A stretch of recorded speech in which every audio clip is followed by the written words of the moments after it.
हा नवरात्रीचा चौथा दिवस आहे आणि देवपूजा तर आपली आरती वगैरे होतच असते. नेहमीप्रमाणे मी दिवाबत्ती तर आपली लावलेलीच आहे, अखंड दिवा लावलेला आहे. तर आपल्या देवीची आई आरती ही सकाळ संध्याकाळ मी घेत असते. आणि ही देवी बघा, ही CBD बेलापूरची देवी आहे आणि आम्ही तिथे गेलो होतो तेव्हा आरती चालू होती म्हणून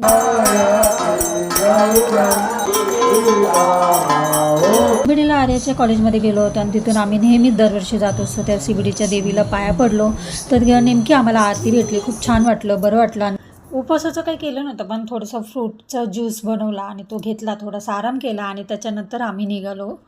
सर्वात आधी रिलायन्समध्ये गेलो. म्हटलं चला काही बाकीचं सामान दिवाळीचं पण लागेल तर नंतर एकत्र डीमार्टमध्ये घेता येईल. तर रिलायन्स आमच्या जवळच होतं तर म्हटलं चला जे लागेल ते तरी तेच घेणार होतो. आणि थोडंसं राऊंड मारलं, बघितलं आणि त्याच्यानंतर आम्ही पूजेचं साहित्य मिळतं ना, ते त्यांच्या ओळखीचं दुकान आहे, तिथे आम्ही आलो. आणि तिथे खूप सगळ्या व्हरायटी आहेत. व्हरायटी मीन्स देवाच्या वस्तू म्हणा, मूर्ती किंवा देवाचे वस्त्र, हार, सगळी देवाची भांडी, सगळं पूजेचं साहित्य म्हटल्यावर सगळंच आलं. आदित्य मेटल आर्ट पूजा स्टोर्स. तर हे स्टोर्स आहे ना खारघरलाच आमच्या इथे सेक्टर 12ला आहे. आणि खूप आम्ही बघितल्या तिथे काय काय आले, नवीन काय अजून आले ते सुद्धा आम्ही बघत होतो. हा जर संपूर्ण व्हिडिओ बघायचा असेल ना तर माझ्या चॅनलवर मी व्हिडिओ अपलोड केला आहे, तर तुम्ही तिथे जाऊन नक्की बघा.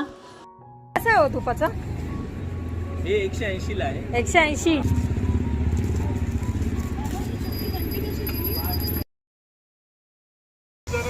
हे 1200 पर्यंत. 1200.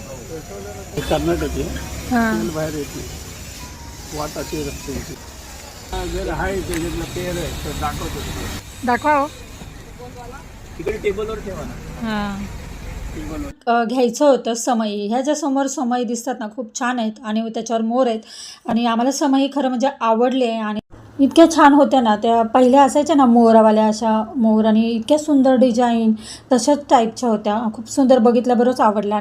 बघू काय काय खरेदी केली, म्हणजे छोटीशीच आहे पण ती महत्त्वाची खरेदी. मी काय काय केली ती घरी जाऊन नक्कीच शेअर करेन.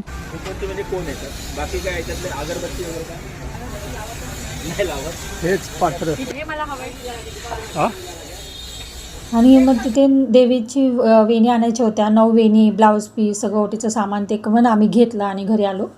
आपली कमी तिखटसारखी त्या टाईपची मिरची आहे, तर ती मीठ आणि शेंगदाणे घालून तळणार आहे.